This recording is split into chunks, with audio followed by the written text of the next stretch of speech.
اگر قرض یا کسی بڑی پریشانی نے آپ کو پریشان کر رکھا ہے تو آج کی یہ مسنون دعا ضرور سنیں اور دل سے اللہ سے مانگیں۔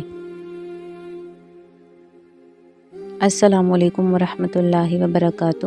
اگر آپ قرض، مالی پریشانی یا کسی مشکل میں ہیں تو آج کی یہ ویڈیو آخر تک ضرور سنیں۔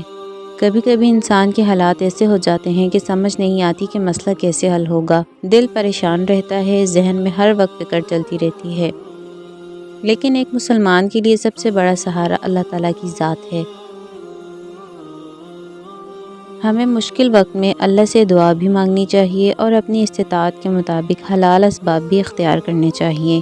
آج میں آپ کے ساتھ نبی کریم صلی اللہ علیہ وسلم سے ثابت ایک بہت پیاری دعا شیئر کر رہی ہوں جو قرض اور پریشانی کے بارے میں ہے۔ رسول اللہ صلی اللہ علیہ وسلم یہ دعا پڑھا کرتے تھے: اللہم انی اعوذ بک من الہم والحزن واعوذ بک من العجز والکسل واعوذ بک من الجبن والبخل واعوذ بک من غلبۃ الدین وقہر الرجال۔ ترجمہ: اے اللہ، میں تیری پناہ مانگتا ہوں فکر اور غم سے، بے بسی اور سستی سے، بزدلی اور بخل سے، اور قرض کے بوجھ اور لوگوں کے غلبے سے۔ اس دعا کو صرف الفاظ کے طور پر نہ پڑھیں بلکہ دل سے اللہ تعالیٰ کے سامنے اپنی پریشانی رکھیں۔ اگر آپ قرض میں ہیں تو اللہ سے دعا کرتے ہوئے ساتھ ساتھ قرض ادا کرنے کی نیت رکھیں۔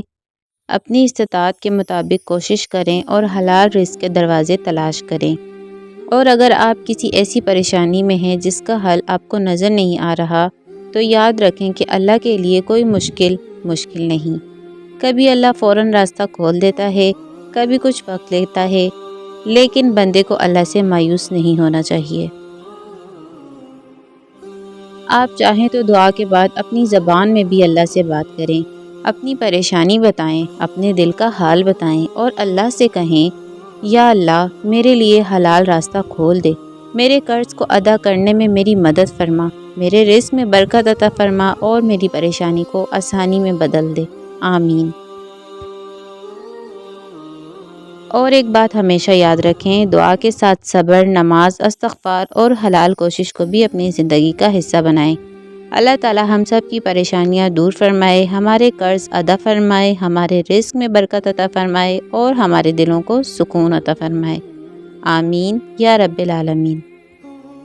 اگر یہ دعا آپ کے لیے فائدہ مند ہو تو اسے کسی ایسے شخص تک بھی پہنچائیں جو اس وقت قرض یا پریشانی میں ہے۔ ہو سکتا ہے آپ کے ذریعے کسی کو اللہ کی طرف رجوع کرنے کا موقع مل جائے۔ جزاکم اللہ خیرا۔